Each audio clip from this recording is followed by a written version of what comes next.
बिस्मिल्लाहिर्रहमानिर्रहीम। अस्सलाम वालेकुम एस्पायरेंट्स, मोहम्मद बिलाल आज़ाद के साथ आज फिर हम केमिस्ट्री पढ़ेंगे। आज का टॉपिक बड़ा ज़बरदस्त, बड़ा इंटरेस्टिंग, इंतहाई दिलचस्प। मैटर लेवल पे आपने बात सुनी है उसके बारे में। सारी दुनिया नज़र आ रही है, ये सॉलिड नज़र आ रहे हैं, लिक्विड नज़र आ रहे हैं, समंदर नज़र आ रहे हैं, गैसेस नज़र आ रही हैं। आज एक ऐसी चीज़ देखने जा रहे हैं जो नज़र बहुत आती है लेकिन उस पर नज़र जाती नहीं। हम उस पर गौर व फिक्र नहीं करते। हमारे ऑफिस में, हमारे रूम में, आप इस वक्त जहाँ बैठे हैं, लाइट चल रही है, आपके हाथ में एक सिस्टम है, कंप्यूटर है, इसके अंदर भी कुछ ऐसी चीज़ें इस्तेमाल हो चुकी हैं। यहाँ पे इंतहाई दिलचस्प चीज़ जो आज हम पढ़ने जा रहे हैं वो है प्लाज्मा। आज हम बात करेंगे प्लाज्मा स्टेट की। प्लाज्मा के बारे में आपको पता है कि 3 मैटर की जो हालतें हमने पढ़ी, सॉलिड पढ़े, लिक्विड पढ़ी, गैसेस पढ़ी। ये एक चौथी चीज़ है, इसे फोर्थ स्टेट माना जाता है। वैसे तो अब फिफ्थ स्टेट के बारे में भी बहस हो रही है और ये हमारे पास सर विलियम क्रूक ने बताया था। ये सर विलियम क्रूक, इसने पहली दफ़ा इसे रेडिएंट मैटर का नाम दिया था। वो असल में पता क्या, जब आप मैट्रिक में थे आपने पढ़ा होगा, जे थॉमसन था, उसने एक ट्यूब थी, डिस्चार्ज ट्यूब, उसके अंदर इलेक्ट्रॉन की, कैथोड रेज की और प्रोटॉन की डिस्कवरी पड़ी।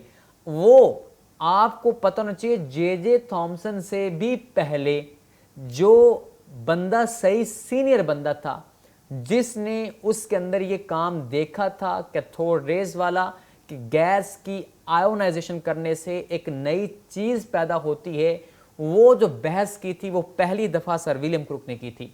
ये इंतहाई दिलचस्प बंदा है। मैं वैसे बताता चलूँ, इस बंदे ने ही थैलियम को दरियाफ्त किया था, उसी वजह से ये बंदा बड़ा मशहूर हुआ।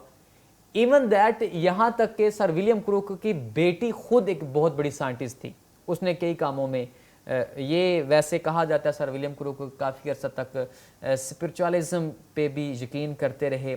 इसके अलावा आप यूँ कहें 5 बड़े नोबल प्राइजेज इनको दिए गए हैं। 5 बड़े नोबल प्राइजेज, एक ही बंदे को 5 नोबल प्राइज मिले हैं। मतलब इस बंदे का बहुत नाम है। मेरा दिल चाहता है, यकीन करें कि ये ज़िंदा होता तो मैं इससे ज़िंदगी में एक दफ़ा ज़रूर मिलता। इंतहाई दिलचस्प आदमी, इसके आप अगर पढ़ना शुरू कर दें तो मेरा दिल चाहता था कि आज प्लाज्मा के बजाय, यकीन करें, सारी बहस इस पर हो जाती है अगर ये हमारा टॉपिक होता। तो इसने इतने काम किए ज़िंदगी के अंदर। ये करीबन 18वीं और 19वीं सदी के अंदर ये रहा और ये जनाब करीबन 92 ईयर्स एज इसकी रही।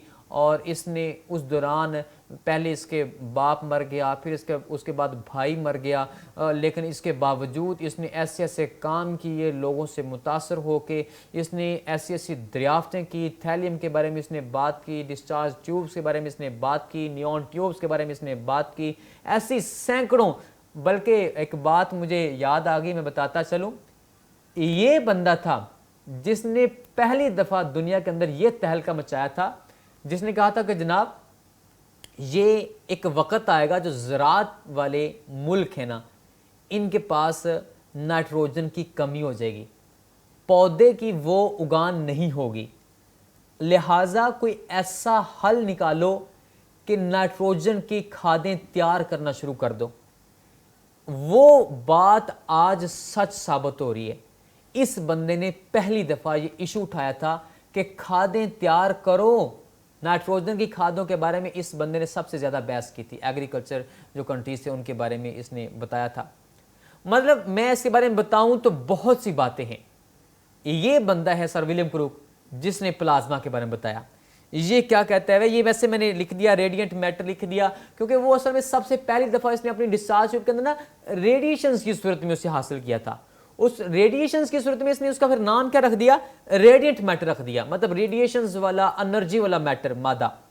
ये सर विलियम क्रूक हैं और ये क्या कहते हैं, कहते हैं जनाब, plasma estimated to constitute more than 99% of the visible universe. World नहीं लिखा, दुनिया की बात नहीं हो रही, कायनात की बात हो रही है। जमीन से दूर जाना है आज हमने।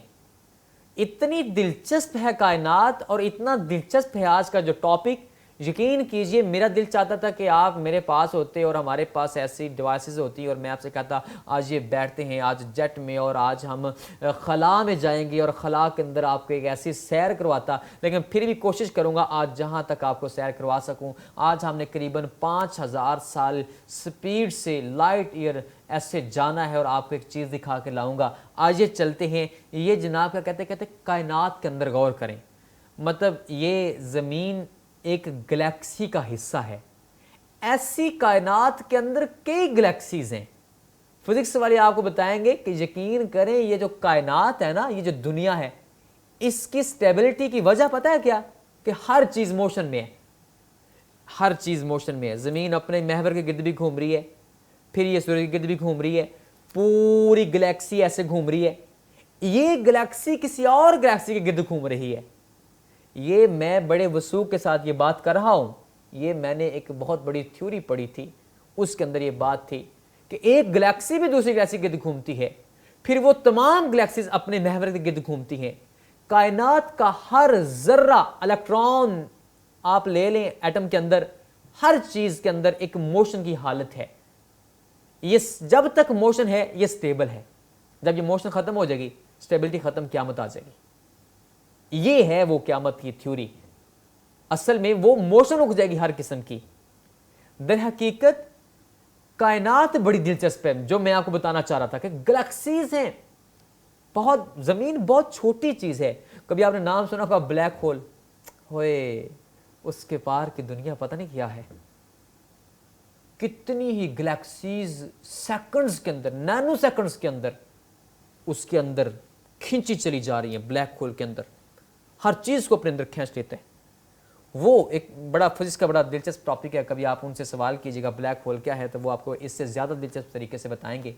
मैं सिर्फ आपको ये बताना चाहता हूँ कि दुनिया के अंदर, ये कायनात के अंदर आप चले जाएं, यहाँ पे बहुत ज़्यादा दिलचस्प चीज़ें हैं, गैलेक्सीज हैं। वो कायनात का जो 99% हिस्सा है वो ऐसे समझ लें जैसे कोई आग है, वो प्लाज्मा है। लिहाजा नेचुरली अकरी प्लाज्मा ज़मीन पर बहुत कम है। ज़मीन पर मैन मेड एग्जांपल्स हैं। ये आपके सामने ट्यूब्स नज़र आ रही हैं। ये आपने अक्सर ट्यूब्स ऐसी देखी होंगी, नियॉन ट्यूब्स। ये पहले घरों पे भी लॉन्ग, अब तो एनर्जी सेवर्स का दौर आ गया, बल्कि अब तो एलईडीज़ आ गई हैं, अब तो बहुत एडवांस चले गए हैं। ये पहले ट्यूब होती थी, लॉन्ग ट्यूब होती थी, वो जो डिस्चार्ज ट्यूब होती थी, वो इसके अंदर नियॉन गैसेस इस्तेमाल होती थी। वो उसके अंदर जो काम हो रहा था ना, असल में वो प्लाज्मा ही था। वो अंदर कोई गैस थी, उस गैस को हमने आयोनाइज किया था। अभी इसके बाद मैं पढ़ाऊंगा कैसे हम प्लाज्मा तैयार करते हैं, प्लाज्मा की डेफिनेशन क्या है। अभी सिर्फ मैं बताना चाह रहा हूं कि प्लाज्मा है क्या, प्लाज्मा की औकात क्या है, प्लाज्मा नजर कितना आता है, प्लाज्मा कहां कहां पाया जाता है। यकीन करें कि ये बड़ा दिलचस्प ये जुमला है कि कायनात का 99% हिस्सा प्लाज्मा पर मुश्तमिल है। मतलब प्लाज्मा बहुत ज्यादा है। ये ज़मीन है, इसको निकाल दे, बाकी सारा आपको मेजॉरिटी क्या है, प्लाज्मा ही नजर आएगा। ये एक बड़ा दिलचस्प टॉपिक है और इसके ऊपर बड़ी थ्योरीज, बड़ी किताबें लिखी गई और आज तक इसके ऊपर एक तहकीक हो रही है, बड़ी लंबी चौड़ी तहकीक हो रही है। आज मैं एंड के ऊपर इसके बारे में एक बात बताऊंगा, दिलचस्प सेमीकंडक्टर्स के अंदर बड़ी दिलचस्प बात बताऊंगा। फिर आपको समझ आएगी कि वाकई प्लाज्मा है क्या, इसकी औकात क्या है, इसकी इंपॉर्टेंस क्या है, इसकी अहमियत क्या है। आज ये देखते हैं इसके बारे में एक बात। जो इजाद करने वाले हैं उन्होंने इससे काम लिया। ये जो नजर आ रहा है ना आपको, ये वाला, ये एक हमारे पास ये एक बल्ब कहलाता है, इसे प्लाज्मा बल्ब भी कहते हैं। इसके अंदर ना नोबल गैसेस होती है ना, उनको लेके बहुत ज्यादा करंट गुजारा जाता है। मैं साथ साथ बताता चलूं प्लाज्मा बनाते कैसे, प्लाज्मा है क्या, प्लाज्मा की डेफिनेशन क्या है। ये जब गैसेस है ना, इसके अंदर करंट गुजारा, तो बहुत ज्यादा करंट गुजारने से अंदर से गैस के मॉलिक्यूल से इलेक्ट्रॉन निकला है। अब ये तो इलेक्ट्रॉन निकला है, इस पे चार्ज कौन सा, नेगेटिव। वो जिस मॉलिक्यूल ने खारिज किया है उसके ऊपर चार्ज कौन सा, क्योंकि नेगेटिव तो चला गया, उस पर चार्ज कौन सा हुआ, पॉजिटिव। अब ये नेगेटिव और पॉजिटिव, लेकिन लाजमी तो नहीं कि हर मॉलिक्यूल के ऊपर चार्ज आ जाए, हर मॉलिक्यूल इलेक्ट्रॉन खारिज कर दे। कुछ अंदर न्यूट्रल भी है। लिहाजा क्या हुआ, वो न्यूट्रल, वो नेगेटिव, वो पॉजिटिव, वो एक मिक्सचर बन गया है। जब एक पूरा मिक्सचर बन गया है, उस मिक्सचर को हम क्या बोलते हैं, प्लाज्मा बोलते हैं। किसका, नेगेटिव पार्टिकल्स, पॉजिटिव पार्टिकल्स, मतलब चार्ज्ड पार्टिकल्स, और न्यूट्रल पार्टिकल्स, तीन चीजों का मिक्सचर क्या कहलाएगा? प्लाज्मा कहलाएगा। अच्छा देखें, ये जो बल्ब है ये प्लाज्मा का है, इसके करीब आप एनर्जी सेवर लेके आए, बस वैसे लेके आए, रोशन हो जाएगा। वो एनर्जी सेवर के अंदर गैसेस तो मौजूद है ना, आर्गन वगैरह मौजूद है, कोई और नोबल गैस मौजूद है, उसके अंदर हमारे पास जो अंदर एक ख़ास तह लगाई होती है हमने, वो एक ख़ास फॉस्फो की और दो तीन चीज़ों की मिला के, वो कंपनीज़ के ऊपर भी डिपेंड करता है। हमने अंदर एक मटेरियल लगाया हुआ है वाइट, वो जो अंदर से रिफ्लेक्शन करता है, वो अंदर भी लाइट को विजिबल लाइट बनाता है। ये बड़ी दिलचस्प बात बता दी, फिर किस दिन बताऊँगा कि अंदर जो लाइट होती है ना वो अल्ट्रा वायलेट होती है, वो तो नज़र नहीं आनी थी, लेकिन यहाँ पे हर चीज़ विजिबल हो गई है। वो जो अंदर वाइट मादा लगा हुआ ना, उसका ये कमाल है, उस फॉस्फो का ये कमाल है। उसके अंदर हल्के से मरकरी के वेपर्स भी हैं। अच्छा, ये फिर कभी, ये बड़ा दिलचस्प टॉपिक है, फिर कभी छेड़ूंगा। अच्छा देखें, बताना ये था कि एनर्जी सेवर को प्लाज्मा वाले बल्ब के करीब लेके आए, एनर्जी सेवर रोशन हो गया। हाँ, क्या हुआ? उस प्लाज्मा बल्ब के अंदर इतने चार्ज पार्टिकल्स हैं कि वो इतनी लड़ाई कर रहे हैं कि उनके अंदर इतना जोर और चार्ज पार्टिकल की मोशन है कि वो करंट है। वो करंट उसने इंड्यूस कर दिया एनर्जी सेवर के अंदर। ये हमारे पास मैन मेड जितने भी फ्लोरेसेंट बल्ब्स हैं, नियॉन साइंस हैं, उनको हम ऐसे रोशन कर सकते हैं, इलेक्ट्रिसिटी पैदा कर सकते हैं। प्लाज्मा बड़ा दिलचस्प है। आज ये प्लाज्मा के बारे में थोड़ी सी और बात करते हैं। ये देखें सामने, प्लाज्मा कहाँ पर आ जाता है? आर्टिफिशियल डिवाइसेस में, फ्लोरेसेंट लाइट्स में, नियॉन साइंस में। नियॉन साइन अभी थोड़ी देर पहले आपको दिखाया, लेकिन ये देखिए, दोबारा देखें, ये ट्यूब है। हर नोबल गैस के अंदर जब हम करंट गुजारेंगे, इलेक्ट्रॉन बाहर वाले शेल में जाएंगे, एनर्जी जज़ब करके फिर वापस आएंगे तो वही एनर्जी निकाल देंगे। तो वो जब एनर्जी निकालेंगे वो हमें रोशनी नज़र आएगी।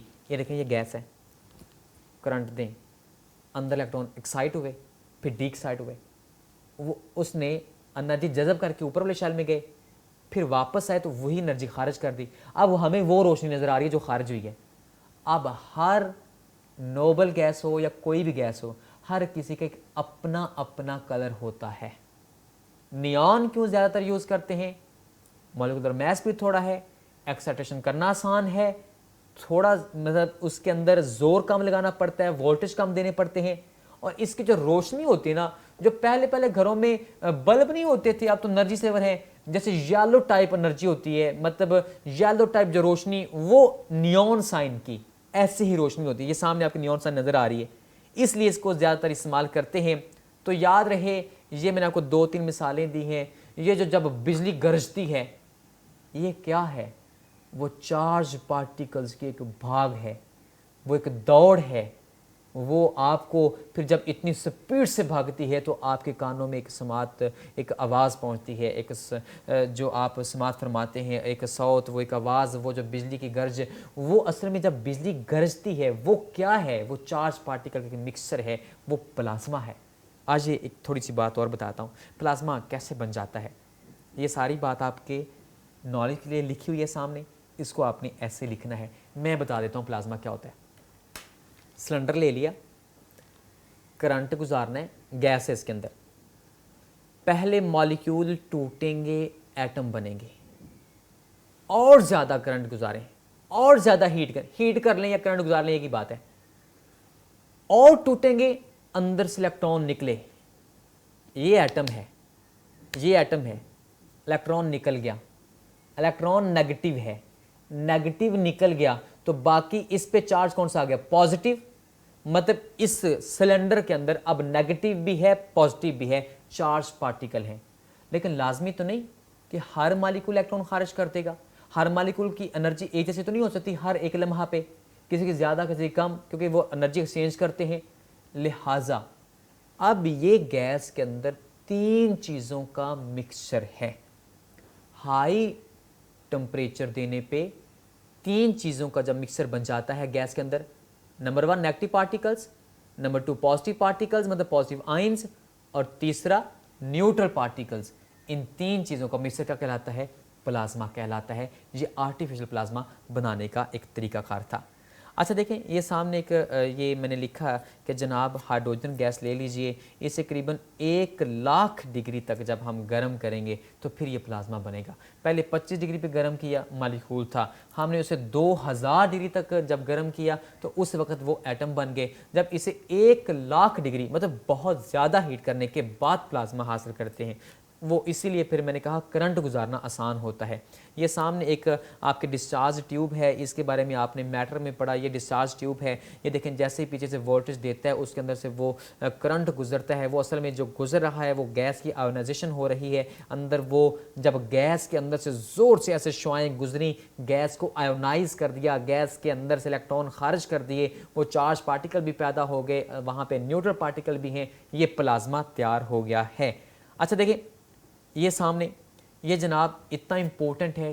क्यों इम्पोर्टेंट है? एक लफ्ज़ को मैंने हाईलाइट कर दिया है, इसलिए इम्पोर्टेंट है क्योंकि इसके अंदर चार्ज्ड पार्टिकल्स हैं, इससे इलेक्ट्रिसिटी की खूबियाँ हासिल की जा सकती हैं। अच्छा, इसके बारे में एक और बात पढ़ते हैं, नेचुरल और आर्टिफिशियल प्लाज्मा, ये भी एक शॉर्ट क्वेश्चन है। अच्छा देखिए, ये सारे के सारे अलग अलग शॉर्ट क्वेश्चन हैं और सारा मिला के एक लॉन्ग क्वेश्चन है। नेचुरल और आर्टिफिशियल प्लाज्मा, पहले आर्टिफिशियल प्लाज्मा के बारे में मैं वैसे बहुत बता चुका हूँ कि गैस की आयोनाइजेशन से ये हासिल होता है। और हाँ, एक बात इसके बारे में, अगर तो इसके बाहर वैक्यूम के बाहर ये आर्टिफिशियल प्लाज्मा हम तैयार करें, ये बहुत ज़्यादा टम्परेचर वाला है, चार्ज पार्टिकल वाला है, तो अगर तो बाहर का टम्परेचर है लो तो फिर इसे हम हार्ड टू मेंटेन, इसे हम मेंटेन नहीं कर सकते, इसे हम कंट्रोल नहीं कर सकते। क्यों? क्योंकि ये जिस चीज़ से टच करेगा चार्ज पार्टिकल है उसे पिघला के रख देगा, वो फौरी चीज़ ख़त्म हो जाएगी, वो फौरी पिघल जाएगी, ये उसकी धज्जियाँ उड़ा देगा। लिहाजा इसे कंट्रोल करना मुश्किल होता है, कब? At the low temperature. इसीलिए हम कहते हैं कि ये जिस चीज़ से टच करता है उसे ख़राब कर देगा, उसे पिघला देगा। इसलिए एक लफ्ज़ में बोल रहा हूँ, ये ज़्यादा कम्प्लेक्स भी है और ज़्यादा यूज़फुल भी है, फ़ायदेमंद है लेकिन पेचीदा भी है, इससे थोड़ा सा मुश्किल है इस्तेमाल करना। आज ये नेचुरल प्लाज्मा की बात करते हैं, तो नेचुरल प्लाज्मा ये करीबन 2 लाख डिग्री कर लें या करीबन 1.5 इससे ऊपर कर लें, इतने लाख डिग्री तक अगर टेम्परेचर है। मसलन आप चलें, मैंने अब थोड़ी देर पहले आपको बताया कितना बारा वो गैलेक्सीज़ के बारे में बताया, स्टार्स के बारे में बताया, ये हमारे पास सूरज के बारे में बताया, ये सन जो है ये सारे के सारा जो चमक रहा है। अच्छा, मैं आज एक बात बताता हूँ, सूरज क्या है? सूरज क्या है? सूरज गैसेस है, ये इसके गिर्द बहुत ज़्यादा गैसेस का एक गुलाफ है। वो गैसेस और सूरज के जो दरमियान है ना कोर, वहाँ पे तो बहुत कुछ है ना, वो वहाँ से वो गैसेस का बहुत बड़ा मिक्सर, ये ऐसे लावा की तरह वो मतलब बहुत ज़्यादा ऐसे और मतलब बहुत ज़्यादा टेम्परेचर निकल रहा है, जिसकी वजह से वो बाहर जो गैसेस है ना वो आयोनाइज हो गई है। ये बहुत ज़रूरी लफ्ज़ बोला मैंने, गैसेस की आयोनाइजेशन से प्लाज्मा तैयार होता है, हाई टेम्परेचर देने से आयोनाइज करने। आयोनाइज का मतलब क्या? आयन बनाना। आयन का मतलब क्या? अंदर से इलेक्ट्रॉन निकालना, तो जब इलेक्ट्रॉन निकल जाए तो वो आयन बन जाता है। हाँ देखें, ये हमारे पास नेचुरल प्लाज्मा की सारी मिसालें हैं। नेचुरल प्लाज्मा के तो आप थोड़ा सा दूर से भी अगर करीब जाने की कोशिश करेंगे ना तो आप पिघल जाएंगे, क्योंकि बहुत ज़्यादा हाई टेम्परेचर होता है। इसके बाद एक खूबी बताता चलो, 2 खूबियाँ आपने याद रखना है, ये भी एक शॉर्ट क्वेश्चन है। प्लाज्मा की 2 कैरेक्टरिस्टिक्स कौन सी होती हैं? एक, इसके अंदर बहुत ज़्यादा चार्ज पार्टिकल्स हैं और अगर इनको चार्ज पार्टिकल को मूव करवाया जाए। अच्छा, ये बैटरी पड़ी है, मैं सॉरी टू से कहीं कोई फिज़िक्स वाले कोई बात सुन रहे हैं तो मैं माफ़ी चाहता हूँ। जो बैटरी पड़ी है ना, बैटरी, ये वोल्टेज है, अब इसे मूव करवाएं, अब ये चार्ज मूव कर रहा है, अब ये करंट है। आज इतना जुमला याद रखना है आपने कि जब चार्ज मूव करे तो उसे करंट बोलते हैं। लिहाजा यहाँ पे मैं लिखा कि प्लाज्मा के अंदर बहुत ज़्यादा चार्ज पार्टिकल्स हैं, अगर इनकी मोशन की हालत को बरकरार कर दिया जाए, वो ओके कर दिया जाए, मतलब बरकरार रखा जाए, उसको मेंटेन किया जाए, मोशन करवाया जाए, तो उस वक़्त हरकत करवाते हुए हम इससे इलेक्ट्रिसिटी का काम ले सकते हैं। एक खूबी हो गई। दूसरी खूबी, लेकिन इसी वजह से ये यूनिक है। यूनिक मीन मुनफरद, अलग थलग, दूसरों से डिफरेंट, ख़ास है, ये फैसिनेटिंग है। फैसिनेटिंग कहते हैं इंटरेस्टिंग को, ये दिलचस्प है, कम्प्लेक्स है, ये पेचीदा है।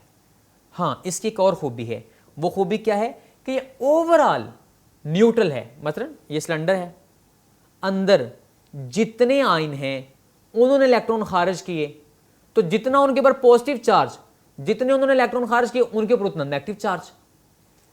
एक एटम ने एक इलेक्ट्रॉन खारिज किया तो इस पे -1 तो इस पे +1, तो चार्ज तो बराबर हुआ ना। तो माइक्रो ना देखें, दूर से देखें, मैक्रोस्कोपिकली ये पूरे का पूरा सारे का सारा जो सिलेंडर है जिसके अंदर प्लाज्मा है, ये ओवरऑल मैक्रोस्कोपिकली ये क्या है, ये न्यूट्रल है। ये दो खूबियां आपने याद रखनी है एज ए शॉर्ट क्वेश्चन। अच्छा देखें, एक और शॉर्ट क्वेश्चन करते हैं। प्लाज्मा कहाँ पाया जाता है, ये मैं बता चुका हूँ, हल्की सी बात सिर्फ टच करता हूँ। प्लाज्मा सूरज से लेकर क्वार्क्स तक कायनात की हर चीज़ में पाया जाता है करीबन। कैसे? मेरा दिल चाहता था कि मैं कुछ 100 दफ़ा यहाँ पे आज बैठ के आपके सामने तस्बीह करूँ कि इतना दिलचस्प लफ्ज़ आ गया सामने, क्वार्क्स। मेरा दिल चाहता है कि मैं आपसे लेक्चर का टाइम थोड़ा ना होता तो मैं आपसे कहता 10-10 दफ़ा पढ़ें क्वार्क्स। ये कायनात का सबसे छोटा ज़र्रा है। कभी आपने नाम सुना एटम? बड़ी बहस की हमने। एटम के अंदर न्यूक्लियस, न्यूक्लियस के अंदर प्रोटॉन, प्रोटॉन के अंदर भी कुछ है। बड़ी दिलचस्प बात कर दी मैंने। न्यूट्रॉन के अंदर भी कुछ है। जब इनको भी तोड़ा जाता है ना तो उसके अंदर इंतहाई छोटे ज़र्रात जो निकलते हैं उनको बोलते हैं क्वार्क्स। वो एनर्जी पार्टिकल्स क्या है? वो प्लाज्मा है। सन क्या है? प्लाज्मा है। मोस्ट अबंडेंट, हर जगह पाया जाता है plasma. Stuff of the stars, stars के अंदर क्या है? प्लाज्मा है। Inner stellar space, inner stellar space कौन सी होती है? गैलेक्सीज के दरमियान जो रोशन जगह आपको नजर आती है, एनर्जीज वाली शुआएं जो हैं, शुआएं गैलेक्सीज के दरमियान, स्टार्स के दरमियान में, वो सारी की सारी कौन सी हैं? वो सारी की सारी प्लाज्मा है। इस तरीके से स्टार्स दैट शाइन, जो भी चमकते हैं वो सारे के सारे क्या है? मिसाल लीजिए सूरज है। सूरज करीबन 1.5 मिलियन किलोमीटर, इतना बड़ा है। 1.5 मिलियन, ये छोटी वैल्यू नहीं है, मतलब इतना बड़ा है। ये सारे का सारा क्या है? ये सारे का सारा प्लाज्मा है। और इसके अंदर एक एमसीक्यू याद रखने आपने, इसके अंदर जो काम हो रहा है ना वो न्यूक्लियर फ्यूजन हो रहा है। एक होता है न्यूक्लियर फिशन, फिशन मीन टूटना, फ्यूज मीन जुड़ना।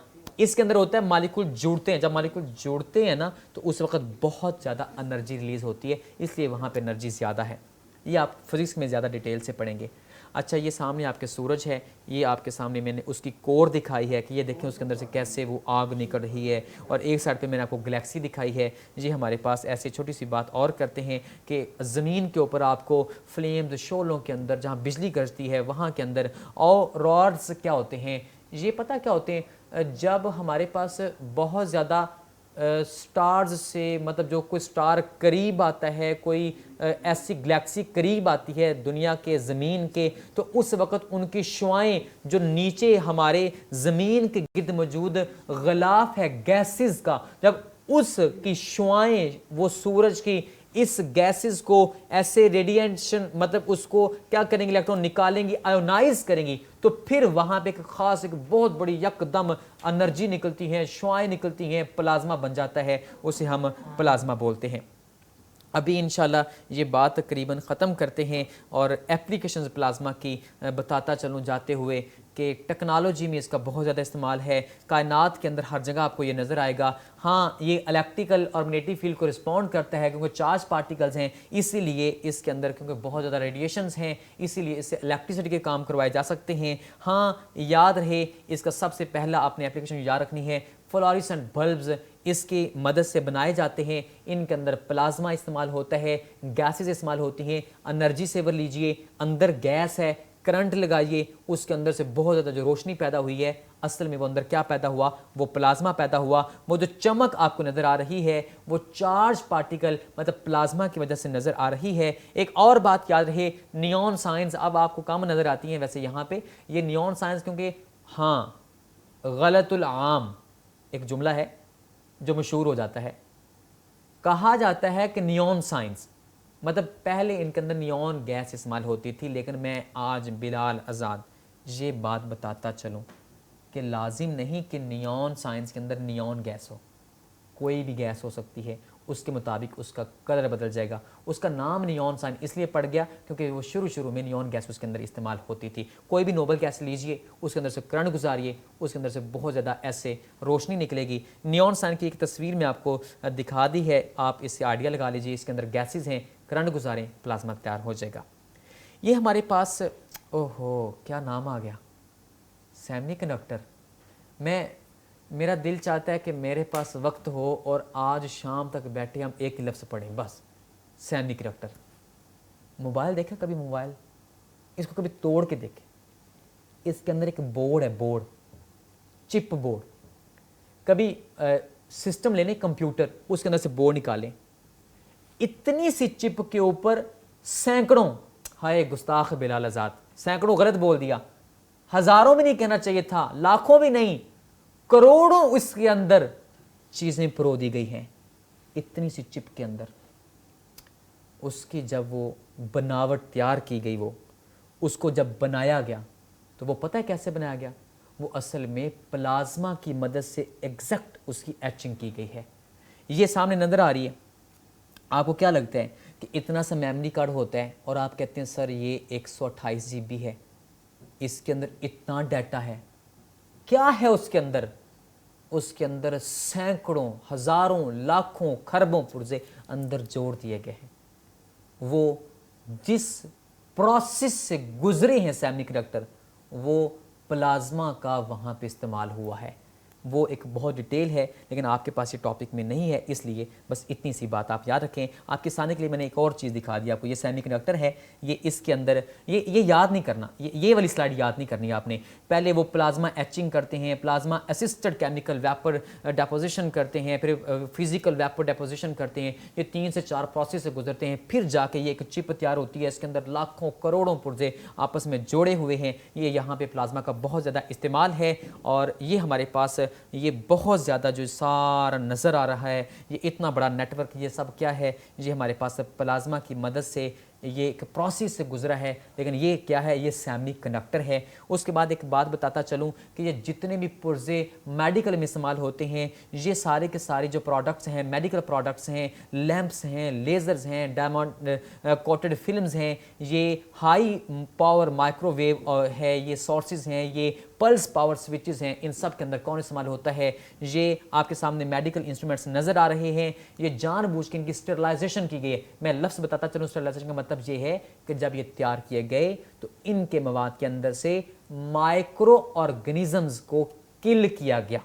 मतलब स्टेरलाइजेशन का मतलब ये है कि मेडिकल इंस्ट्रूमेंट है, इसके अंदर जरासीम है, कभी कहाँ इस्तेमाल होते हैं, कभी कहाँ इस्तेमाल होते हैं, कभी एक मरीज़ पे, कभी दूसरे मरीज़ पे। तो जो माइक्रो ऑर्गेनिजम्स हैं वो प्लाज्मा की मदद से हम किल करते हैं। हाँ, इसके बाद आपने याद रखना है ये लेज़र के बारे में आपको पता है। इसके बाद आपने याद रखना है डायमंड कोटेड फिल्म्स। तो डायमंड कोटेड फिल्म होती हैं बिल्कुल डायमंड की तरह चमकती हुई, एक कार्बन की लेयर हम चीज़ों के ऊपर चढ़ा देते हैं, ये भी प्लाज्मा की मदद से करते हैं। इसके बाद आपने याद रखना है हाई पावर माइक्रोवेव सोर्सेज। आपके कितने मुल्कों से यहाँ तक शुआएं पहुँच जाती हैं, उसके पीछे एक बहुत बड़ा जो सोर्स लगा हुआ है, हाई पावर माइक्रोवेव, छोटी वेव के लिए जो सोर्स लगा हुआ है, उसके अंदर भी जो मदद देने वाली चीज़ है वो प्लाज्मा है। इसके बाद आपने पल्स पावर स्विचेस हैं। अच्छा, ये पता क्या होते हैं? कभी कभार ना इतने बड़े बड़े स्टेशन होते हैं, इतने बड़े बड़े यूनिट होते हैं कई कंट्रीज़ के अंदर कि हमें सेकंड के भी कई छोटे हिस्से करें, नैनो सेकंड के अंदर बिजली को बंद करना पड़ता है। तो उसके लिए जो इस्तेमाल करते हैं स्विच, उसे पल्स पावर स्विच कहते हैं। पल्स कहते हैं नब्ज को, मतलब इंतहाई शॉर्ट इंटरवल ऑफ टाइम। वो जो इस्तेमाल होती है ना, उसके अंदर प्लाज्मा की मदद से हम इतनी जल्दी काम लेते हैं। उसके बाद आपने याद रखना है कि इलेक्ट्रिसिटी तैयार करने के लिए, केमिकल्स, पोल्यूशन को ख़त्म करने के लिए, जरासीम को मारने के लिए, ये सारे के सारे प्लाज्मा की एप्लीकेशंस हैं। आपने याद रखना है हमारे होम्स को, हमारे ऑफिस को जो रोशन किया हुआ है, ये भी किसने किया हुआ है? ये प्लाज्मा ने किया हुआ है। इलेक्ट्रॉनिक इक्विपमेंट्स हैं, कंप्यूटर है, ये टीवी है, इसके अंदर भी क्या इस्तेमाल हो रही हैं? प्लाज्मा की बहुत सी चीज़ें इस्तेमाल हो रही हैं। इस तरीके से लेज़र्स हैं, और इस तरीके से फूड की पास्चराइजेशन जो करते हैं, फूड के अंदर से जो हम जरासीम को मारते हैं, वो सब प्लाज्मा की मदद से मारते हैं। इस तरीके से कुछ ऐसे हम आले बना लेते हैं जिनको जंग नहीं लगता, वो भी हम किसकी मदद से करते हैं? वो हम प्लाज्मा की मदद से करते हैं। इसी तरीके से एक छोटा सा शॉर्ट क्वेश्चन, आखिरी शॉर्ट क्वेश्चन, ये आज का चैप्टर ख़त्म हो रहा है। आज का टॉपिक भी, आज का चैप्टर भी, ये उसके सबसे टॉपिक की लास्ट बात है कि साइंसदान आजकल पता क्या कर रहे हैं? प्लाज्मा की मदद से ऐसे मॉलिक्यूल तैयार करने की कोशिश कर रहे हैं कि वो मॉलिक्यूल जब तक उसकी एक ख़ास एनर्जी नहीं ना होगी तब तक वो रिएक्शन नहीं करेगा। उसे बोलते हैं मेटास्टेबल। तो ना बहुत एक्साइटेड स्टेट है, ना बहुत ग्राउंड स्टेट है, मेटा दरमियानी स्टेबल स्टेट है। हम उनकी एनर्जी प्लाज्मा की मदद से ऐसी स्टेबल कर देंगे कि जब उनको एक खास एनर्जी दी जाएगी तब उनसे एक खास काम लिया जा सकेगा, वरना तब तक वो रिएक्शन नहीं करेंगे। उन मॉलिक्यूल्स को मेटास्टेबल मॉलिक्यूल्स कहते हैं। यहाँ पे एक लफ्ज़ लिखा हुआ है हॉरिजॉन। हॉरिजॉन ना उर्दू ज़ुबान में आपने कभी नाम सुने? उफ़ मतलब जहाँ से सूरज निकलता है, लाइन, वो लाइन जहाँ पे आसमान और ज़मीन मिल रहे हैं, उफ़ जहाँ से सूरज आपको निकलते नज़र आ रहा है, ये जो लाइन होती है ना, जो बॉर्डर लाइन होती है, जहाँ से दो चीज़ों का बिल्कुल दरमियानी पॉइंट है, ज़मीन और वो आसमान का, इस लाइन को हम हॉरिजॉन बोलते हैं। यहाँ पे हॉरिजॉन का मतलब ये है एक दरमियान वाला पॉइंट, इसीलिए इसे नाम दिया मेटास्टेबल। इसके बाद आपने अपना ख्याल रखना है। अल्लाह हाफिज़, फिर मुलाकात होगी। फ़ी अमानिल्लाह।